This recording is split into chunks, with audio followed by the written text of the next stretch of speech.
Hello YouTube. It's coffee time with Paul Oz. Multi-scale guitars. Multi-scale is basically the descriptor of a guitar whose fretboard and bridge are aligned in such a way that the heaviest string on your guitar has a longer length of string for the same kind of notes that you're going for as if it was a straight scale, like a 25.5 or a 26.5 or 28. Multi-scale means that your heaviest and your chubbiest string, your top string, is like, let's say, at 27 inches, and your highest string is at 25.5 inches in terms of the length of the scale for that string to achieve the same note that it usually would if it was a straight scale kind of thing. That means that you have more equal tension for different notes. So who does this benefit? People who play in the drop tuning. So more and more these days, 6-string fan fret instruments have become a thing. Companies like Kiesel and Ormsby are really like pushing it hard, as well as Strandberg, all of which have their goods and bads like any guitar. But so what separates it other than this kind of tension thing? How does it benefit you and how does it detract from your playing? Well, the benefits are pretty fantastic. If you play a 7-string guitar and you've got 27 inches on the upper end where your fat bass string is and 25.5 on the high string there, your B string is going to sound really beefy.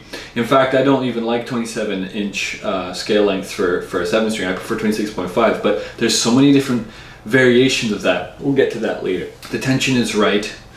The guitar will resonate differently, of course, because it's a different amount of wood all of a sudden than maybe you're used to as well. And it's overall got a really nice feeling to it. I think it might be a little bit more tense than you're used to, but the whole point is to be as equal tension as possible so that it's a really good cathartic playing experience. There's a ton of companies doing fan fret stuff now, so there's a lot of options available in terms of investing into a fan fret guitar, and ultimately they just sound a little bit more put together and defined and tighter, I think is the word I'm really looking for, especially when it comes to extended range stuff. For example, if you have a 27 or 28 inch scale length on an 8-string guitar, 27 is a little bit too little, at least from my own personal point of view. The 8-string feels a little bit flubby, whereas the high string still feels, you know, pretty usable and bendable. This is what you care about, the tension of the string.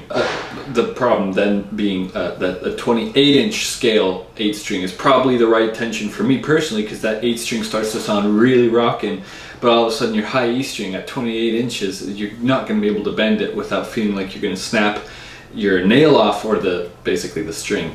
So it's kind of a trade-off if you're doing straight scale stuff. But with a multi-scale instrument, I would love to have like a 28-inch to a 26.5-inch, because that is a slight fan, right? 1.5 inches isn't that brutal. It's not like a 3-inch fan, and we'll get into that later. But a 1.5-inch fan seems to be the common kind of thing used by most companies as well as guitar players. They prefer that kind of fan. It's very slight, it's mild, but it's still, the tension is there, and the guitar still sounds tight and defined. Big wide fans, those are pretty bad. I don't like them, because you can't do chords very comfortably on like a 2-inch and higher kind of fan. So let's say you have a guitar that you, oh man, you love that Gibson kind of scale length. You've got the 24.75-inch scale length on a high E string, but then on your low B string it's 27. That kind of massive change is going to make your guitar look like the frets are going to be like, it's going to be enormous. Good luck playing an add 9 chord without doing some crazy inversion kind of gymnastics or being in a strange tuning. For standard tuning kind of stuff in terms of like the fourth intervals, like E, A, D, G, B, E, obviously B, E, A, D, G, B, E, or whatever it might be, doing complicated vast chords are going to get more complicated and more vast.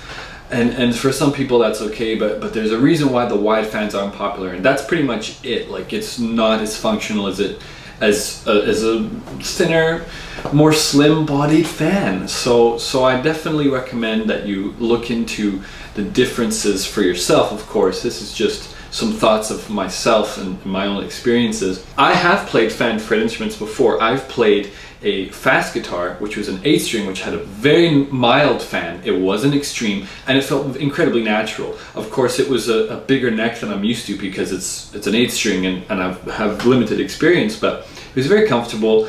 And I've also played my friends' fan fret guitars, and they were also equally as comfortable. The main ones that really left a mark and an impression on me is the Strandberg OS series, as well as Aristides' 08 OS, which, full disclosure, I ordered one of those. I love it to death. So the Strandberg being a headless guitar, the Bowden multi-scale being a headless one, really was like, I don't know, man. But the multi-scale and the idea of all the ergonomics and stuff like that was very interesting for me, and so I got to try one out at NAMM this past January 2016, and I was very impressed. I thought it was very, very comfortable. Ultimately, the small body shape just makes me look like a giant, and I'm already like 6'3", so it's kind of weird, and it just didn't fit me. But that's, so what, it might fit you, you never know. And then of course at the Aristides booth I fell in love with the 080S, and I ordered one because the fan is pretty much perfect. I believe it's a 28 to 26.5 inch kind of fan, so your 8-string has got that it's gonna be really, really tight and chunky, and there will be videos of that in the future. But I'm really happy with my selection, because I do know that that smaller fan is gonna be very comfortable for me to get used to.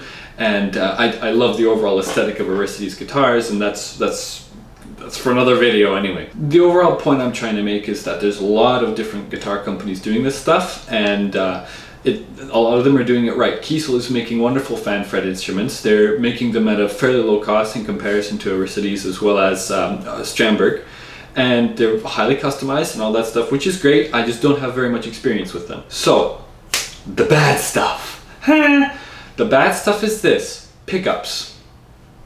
Good luck replacing them. You're gonna need to custom order it almost every single time. It seems that with every single company, the design of their guitar in accordance with the pickup routes, in accordance with the pickups that they already use, means that you have to get very customized pickups made. And this is really unfortunate, but it's the truth, because people approach it in different ways. It's just the way that it is.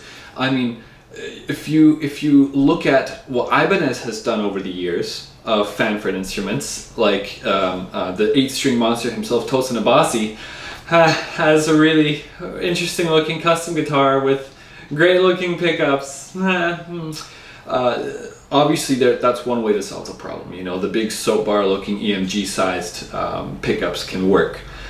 But I'm more of an open coil kind of guy. I like to look at, you know, the coils. I think it's an interesting, more rugged classic guitar look. It's for me personally speaking. I'm not a big fan of the EMG huge block ones. That's why I don't have my ESP 7-string anymore.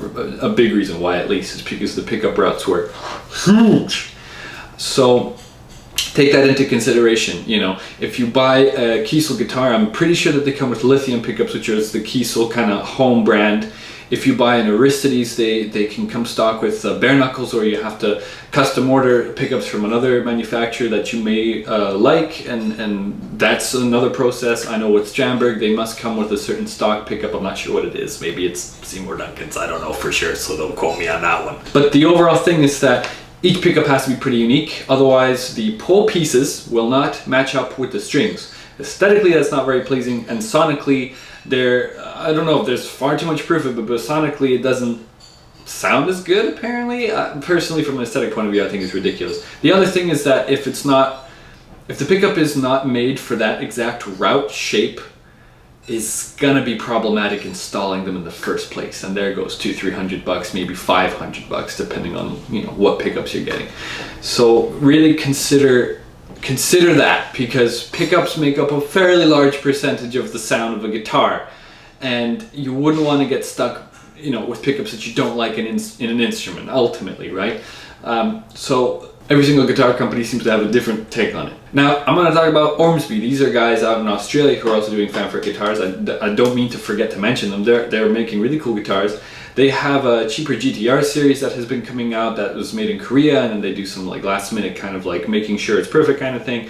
Those were really convincing multi-scale guitars. I got to play those at NAMM as well, and I was very impressed. I thought they were quite delicious, and I don't know, I think that they might have their own pickups, in-house pickups as well. But ultimately, like, lots of companies are doing it right. And so the market has been blooming for years. So if you're interested in multi-scale guitars, hopefully you're able to try one before you buy one, because they definitely do have a little bit of a curve. The better guitar doesn't necessarily mean that you're going to get used to it faster in terms of the multi-scale. I think the better guitar is a guitar that allows you to be more expressive as a musician and as a guitar player. So for me, Aristides was that. For you it could be Kiesel, for you it could be Ormsby, for you, I don't know, you gotta try it. I highly recommend trying before you even think about buying, just because multi-scales aren't for everyone, and it sucks to have buyer's remorse on a beautiful instrument. And most multi-scale guitars are made with that aesthetic in mind, to be a beautiful instrument, because you're already spending enough on all the other excellent features that usually come with a multi-scale instrument.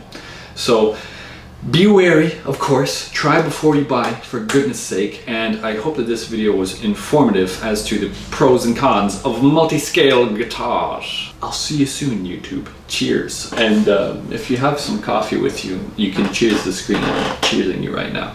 This is a delicious blend.